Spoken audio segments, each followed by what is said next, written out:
शांताकारं भुजंगशयनं पद्मनाभं सुरेशं विश्वाधारं गगनसदृशं मेघवर्णं शुभांगं लक्ष्मीकान्तं कमलनयनं योगिभिर्ध्यानगम्यं वंदे विष्णु भवभयहरं सर्वलोकैकनाथं। मंगलम भगवान विष्णु मंगलम गरुड़ध्वज मंगलम पुंडरीकाक्ष मंगलाय तनुहरि। ओम नमो भगवते वासुदेवाय। एकादशी के व्रत का हिंदू धर्म में विशेष महत्व है। हर एकादशी व्रत का अलग अलग महत्व होता है। मार्गशीर्ष मास की कृष्ण पक्ष की एकादशी को उत्पन्ना एकादशी के नाम से जाना जाता है। इस दिन विधि विधान के साथ भगवान विष्णु की पूजा अर्चना की जाती है। एकादशी का व्रत रखने से मृत्यु के बाद सद्गति प्राप्त होती है और इस जन्म में सभी पापों का नाश हो जाता है। आइए सुनते हैं उत्पन्ना एकादशी व्रत कथा। श्री सूत जी बोले, हे विप्रो, भगवान श्री कृष्ण ने विधि सहित इस एकादशी महात्म्य को युधिष्ठिर से कहा था। प्रभु में जिनकी श्रद्धा है वे ही इस व्रत को प्रेम पूर्वक सुनते हैं और इस लोक में अनेक सुखों को भोग कर अंत में वैकुंठ को प्राप्त करते हैं। एक बार युधिष्ठिर ने भगवान श्री कृष्ण से पूछा, हे जनार्दन, एकादशी व्रत की क्या महिमा है? इस व्रत को करने से कौन सा पुण्य मिलता है? इसकी विधि क्या है? सो आप मुझे बताने की कृपा करें। युधिष्ठिर के ये वचन सुनकर भगवान श्री कृष्ण ने कहा, हे युधिष्ठिर, सर्वप्रथम हेमंत ऋतु के मार्गशीर्ष माह में कृष्ण पक्ष की एकादशी का व्रत करना चाहिए। दशमी की संध्या को दातुन करनी चाहिए और रात्रि को भोजन नहीं करना चाहिए। एकादशी को प्रातः संकल्प नियम के अनुसार कार्य करना चाहिए। मध्याह्न को संकल्प पूर्वक स्नान करना चाहिए। स्नान से पूर्व शरीर पर मिट्टी का लेप लगाना चाहिए। स्नान के बाद मस्तक पर चंदन का तिलक लगाना चाहिए। चंदन लगाने का मंत्र इस प्रकार है, अश्व क्रांते रथ क्रांते विष्णु क्रांते वसुंधरे उद्री तापी वारहेण कृष्णेन सतबाहुना मृतिके हर्मे पाप यन्मय पूर्वक संचितम त्वचा हतेन पापेन गच्छामि परमाम गतिम। स्नान के उपरांत धूप दीप नैवेद्य से भगवान की पूजा अर्चना करनी चाहिए। रात्रि में दीप दान करना चाहिए। ये सभी सात्विक कर्म भक्ति पूर्वक करनी चाहिए। रात में जागरण करते समय श्री हरि के नाम का जप करना चाहिए तथा किसी भी प्रकार के भोग विलास या स्त्री प्रसंग से सर्वदा दूर रहना चाहिए। हृदय में पवित्र एवं सात्विक विचारों को ही स्थान देना चाहिए। इस दिन श्रद्धापूर्वक ब्राह्मणों को दान दक्षिणा देनी चाहिए और उनसे अपने पापों की क्षमा मांगनी चाहिए। धार्मिक जनों को शुक्ल पक्ष और कृष्ण पक्ष की दोनों एकादशियों को एक समान समझना चाहिए। इसमें भेदभाव नहीं करना चाहिए। मैंने जो नियम बताए उसके अनुसार जो मनुष्य एकादशी का व्रत करते हैं उनको शंखोधार तीर्थ एवं दर्शन करने से जो पुण्य प्राप्त होता है वह एकादशी व्रत के पुण्य के 16वें भाग के बराबर भी नहीं है। हे युधिष्ठिर, व्यतिपात योग में, संक्रांति में तथा सूर्य और चंद्र ग्रहण में दान देने से और कुरुक्षेत्र में स्नान करने से जो पुण्य प्राप्त होता है वही पुण्य मनुष्य को एकादशी का व्रत करने से प्राप्त होता है। हे कुंती पुत्र, जो फल वेद पाठी ब्राह्मणों को 1000 गोदान करने से प्राप्त होता है उससे 10 गुना अधिक पुण्य एकादशी का व्रत करने से मिलता है। 10 श्रेष्ठ ब्राह्मणों को भोजन कराने से जो पुण्य प्राप्त होता है वह एकादशी के पुण्य के 10वें भाग के बराबर होता है। निर्जल व्रत करने का आधा फल एक बार भोजन करने के बराबर होता है। अतः एकादशी व्रत करने पर ही यज्ञ दान तप आदि फल मिलते हैं, अन्यथा नहीं। अतः एकादशी का व्रत अवश्य ही करना चाहिए। इस एकादशी के व्रत में शंख से जल नहीं पीना चाहिए। मांसाहार तथा अन्य निरामिष आहार का एकादशी के व्रत में सर्वथा निषेध है। एकादशी व्रत का फल 1000 यज्ञों से भी ज्यादा है।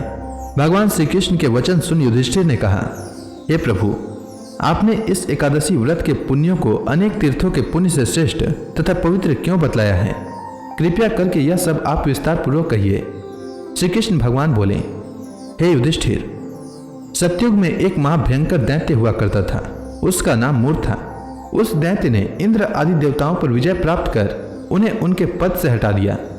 तब इंद्र ने भगवान शंकर से प्रार्थना की, हे भोलेनाथ, हम सब देवता मूर दैत्य के अत्याचारों से दुखी होकर मृत्यु लोक में अपना जीवन व्यतीत कर रहे हैं। राक्षसों के भय से हम बहुत दुख और कष्ट भोग रहे हैं। मैं स्वयं बहुत दुखी और भयभीत हूं। अन्य देवताओं की तो बात ही क्या करें। अतः है कैलाशपति, कृपया कर आप मूढ़ दैत्य के अत्याचार से बचाने का उपाय बतलाइए।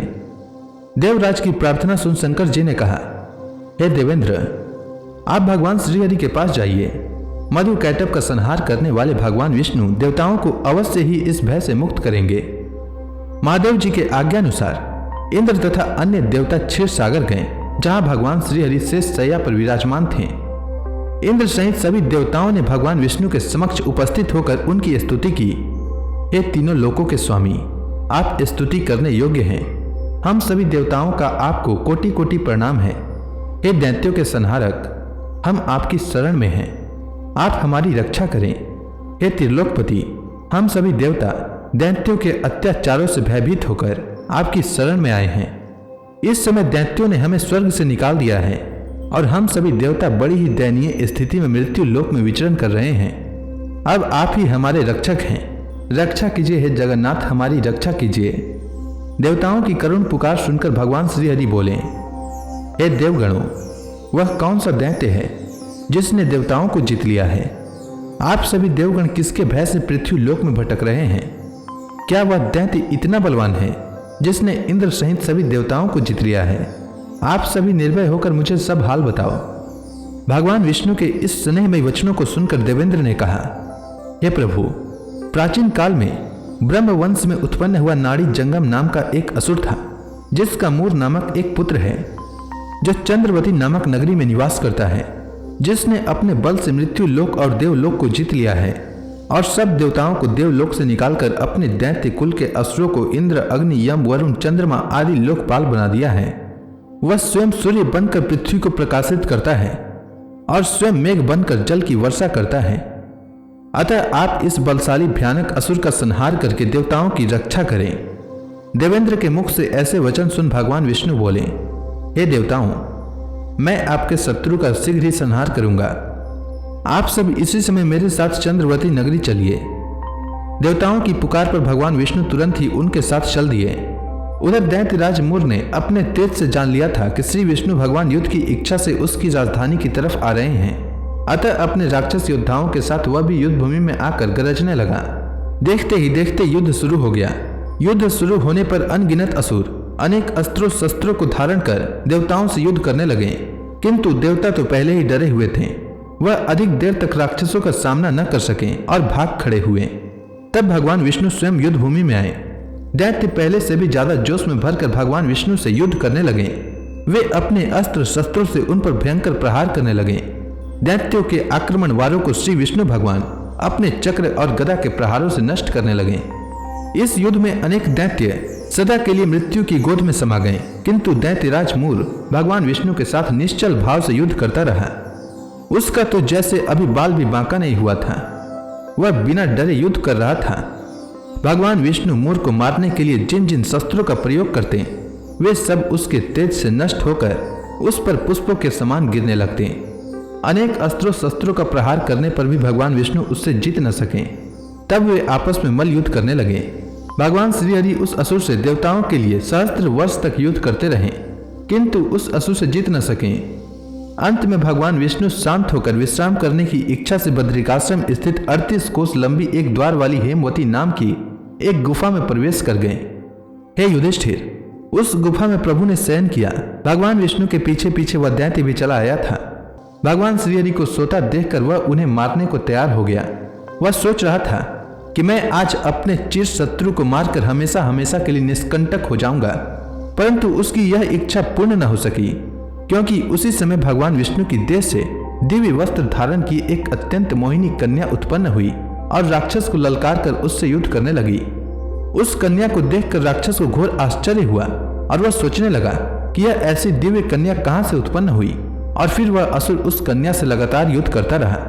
कुछ समय बीतने पर उस कन्या ने क्रोध में आकर उस दैत्य के अस्त्र शस्त्रों को टुकड़े टुकड़े कर दिए, उसका रथ तोड़ डाला।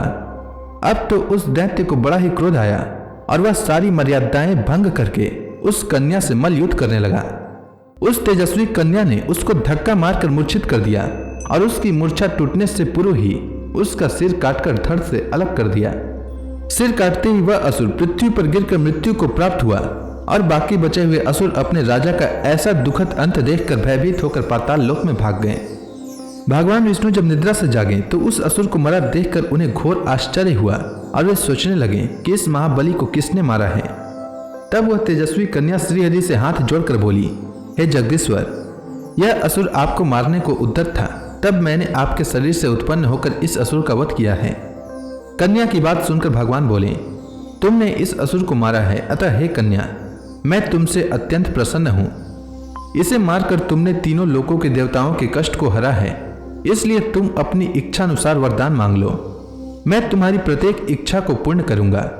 भगवान की बात सुन कन्या बोली, हे प्रभु, मुझे यह वरदान दीजिए कि जो भी मनुष्य या देव मेरा व्रत करे उसके सभी पाप नष्ट हो जाए और अंत में उसे स्वर्ग लोक की प्राप्ति हो। मेरे व्रत का आधा फल रात्रि को मिले और उसका आधा फल एक समय भोजन करने वाले को मिले। जो श्रद्धालु भक्ति पूर्वक मेरे व्रत को करे वे निश्चय ही वैकुंठ लोक को प्राप्त करे। जो मनुष्य मेरे व्रत में दिन तथा रात्रि को एक बार भोजन करे वह धन धान्य से भरपूर रहे। कृपया करके मुझे ऐसा वरदान दीजिए। तब भगवान श्री हरि ने कहा, हे कन्या, ऐसा ही होगा। मेरे और तुम्हारे भक्त एक ही होंगे और अंत में संसार में प्रसिद्धि प्राप्त होकर मेरे लोक को प्राप्त करेंगे। हे कल्याणी, तुम एकादशी को पैदा हुई हो, इसलिए तुम्हारा नाम भी एकादशी हुआ, और क्योंकि तुम मेरे अंश से उत्पन्न हुई हो इसलिए संसार में तुम उत्पन्ना एकादशी के नाम से जानी जाओगी। तथा जो मनुष्य इस दिन व्रत करेंगे उनके समस्त पाप समूल नष्ट हो जाएंगे।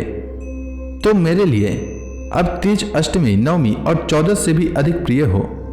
तुम्हारे व्रत का फल सब तीर्थों के फल से भी महान होगा। यह मेरा अकाट्य कथन है। इतना कहकर भगवान श्रीहरि उसी स्थान पर अंतर्ध्यान हो गए। श्री कृष्ण भगवान ने कहा, हे पांडुपुत्र, एकादशी के व्रत का फल सभी व्रतों व सभी तीर्थों के फल से महान है। एकादशी व्रत करने वाले मनुष्यों के शत्रुओं का मैं जड़ से नाश कर देता हूँ और व्रत करने वाले को मोक्ष प्रदान करता हूँ। उन मनुष्यों के जीवन के जो भी कष्ट होते हैं मैं उन्हें भी दूर कर देता हूँ।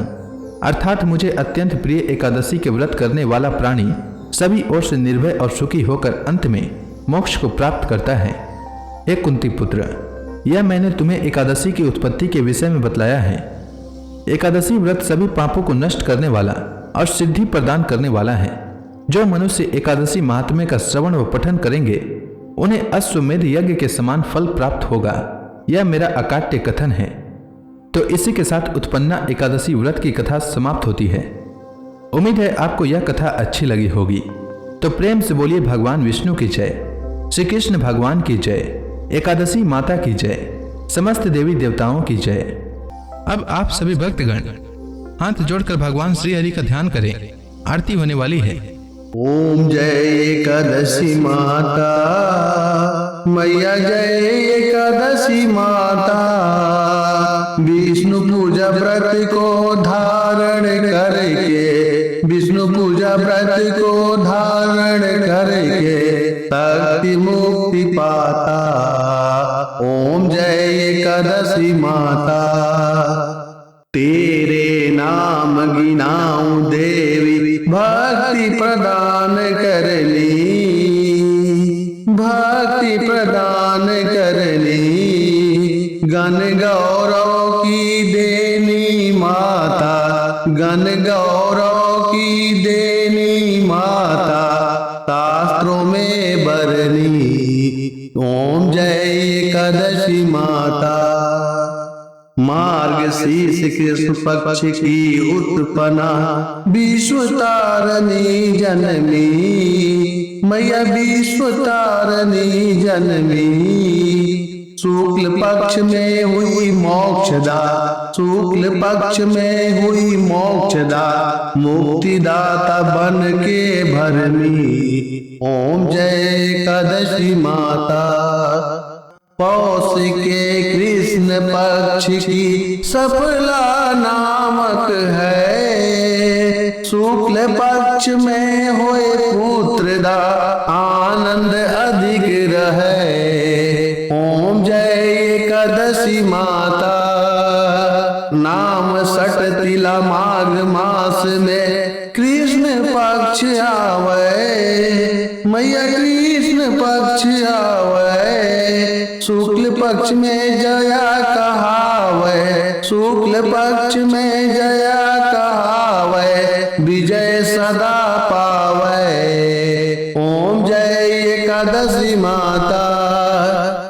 बीजा फाल्गुन कृष्ण पक्ष में शुक्ला अमला की मैया शुक्ला अमला की पाप मोचनी कृष्ण पक्ष में चैत्र महाबली की। ओम जय एकादशी माता। चैत्र शुक्ल में नाम कामदा धन देने वाली मैया धन देने वाली। नाम बरूथनी कृष्ण पक्ष में बैसाख माहवाली। ओम जय एकादशी माता। शुक्ल पक्ष में होए मोहिनी अपराज्येष्ठ कृष्ण पक्षी मैया अपराज्येष्ठ कृष्ण पक्षी। नाम निर्जला सब सुख करने शुक्ल पक्ष रखी। ओम जय एकादशी माता।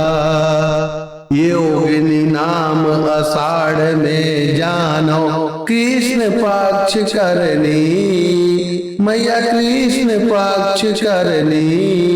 देव सैनी नाम कहायो शुक्ल पक्ष धरनी। ओम जय एकादशी माता। कामिका श्रावण मास में आवे कृष्ण पक्ष कहिए। श्रावण शुक्ला होए पवित्रा आनंद से रहिए। ओम जय एकादशी माता। अजा भाद्रपद कृष्ण पक्ष की परिवर्तनी शुक्ला मैया परिवर्तनी शुक्ला। इंद्राश्विन कृष्ण पक्ष में व्रत से भवसागर निकला। ओम जय एकादशी माता। पापांकुश है शुक्ल पक्ष में आप हरणहारी मैया आप हरणहारी। रमा मास कार्तिक में आवे सुखदायक भारी। ओम जय एकादशी माता। देवोत्थान शुक्ल पक्ष की दुख नाशक मैया। पावन मास में करो विनती पार करो नैया। ओम जय एकादशी माता। परमा कृष्ण पक्ष में होती जन मंगल करनी मैया जन मंगल करनी। शुक्ल मास में होए पद्मिनी दुख दरिद्र हरनी। ओम जय एकादशी माता। जो कोई आरती एकादशी की भक्ति सहित गावे मैया भक्ति सहित गावे। जन गुरु दिता स्वर्गवासा निश्चय वह पावे। ओम जय एकादशी माता।